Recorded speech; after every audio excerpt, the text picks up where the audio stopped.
بسم اللہ الرحمن الرحیم۔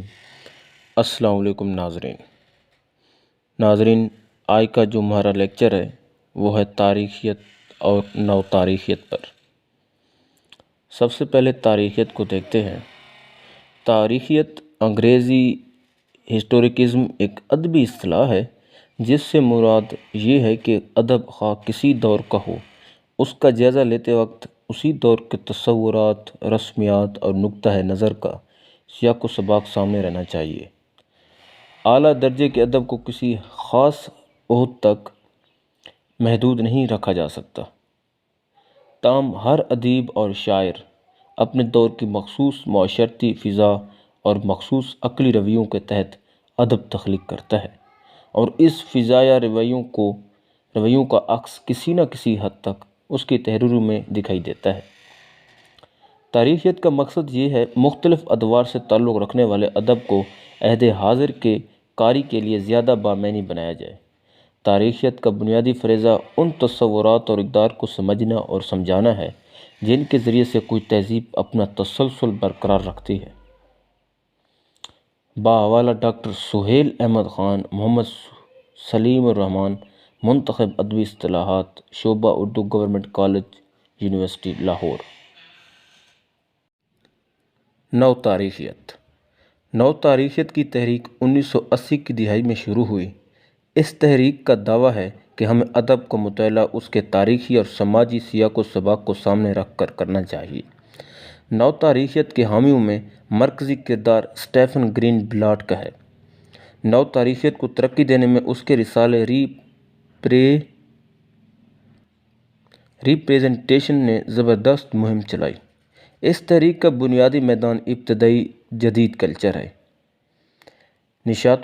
نشاط ثانیہ لٹریچر کے نو تاریخیت کے حوالے سے تنقیدی مطالعہ میں گرین بلاٹ کے ساتھ جوناتھن گولڈ برگ اور لوئس ماؤنٹرز پیش رہے۔ نو تاریخیت نئی تنقید کے حیاتی طریقہ کار کو مسترد کرتی ہے جس کے مطابق تخلیق کو خود مکتفی معروض قرار دیا جاتا ہے، اور یہ دعویٰ کیا جاتا ہے کہ اس کا ثقافتی ماحول سے کوئی تعلق نہیں۔ نو تاریخیت نئی تنقید کے حیاتی طریقہ کار کے خلاف ہے۔ نو تاریخیت کے مطابق پس ساختیات اور رد تشکیل کے مکاتب فکر کی نئی تنقید کا ہی حصہ ہے، کیونکہ یہ بھی نئی تنقید کی طرح تاریخ کے تناظر سے لا تعلق ہے۔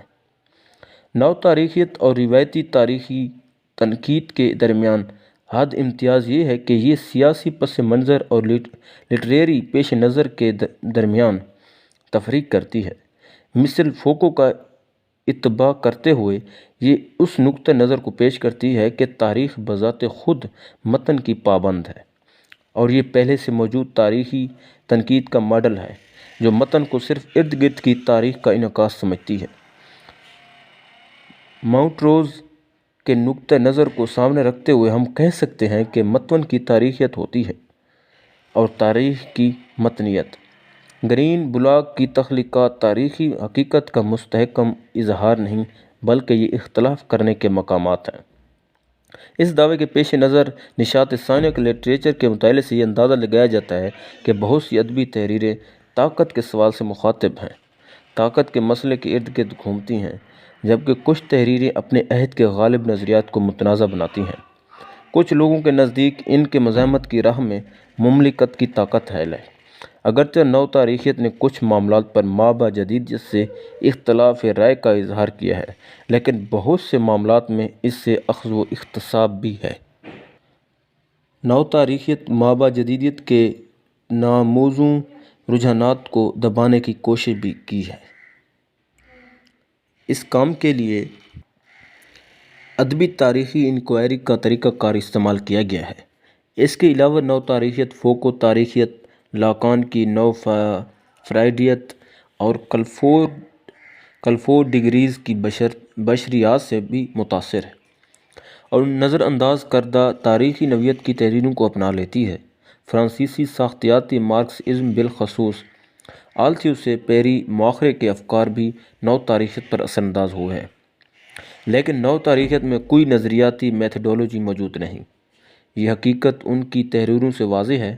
گرین بلٹ نے استدلال کیا ہے کہ آرٹ اور سوسائٹی میں اس طرح کا تاریخی تعلق نہیں جو قابل اطمینان واحد جواب فراہم کرے۔ اس تاریخی تعلق کی طرف فریڈرک جیمیسن اور لیو تار نے بھی اشارہ کیا ہے۔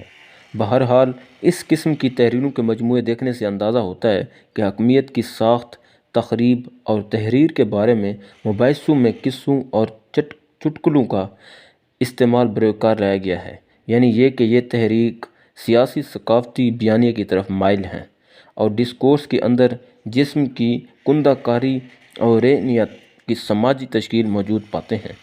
ان سب میں جیمیسن کے اس قول آلویز ہسٹورک سائز کے لیے لگن موجود ہے۔ مزید اس طرح کی معلومات کے لیے ہمارے ساتھ جڑے رہیے۔ تب تک کے لیے اللہ حافظ۔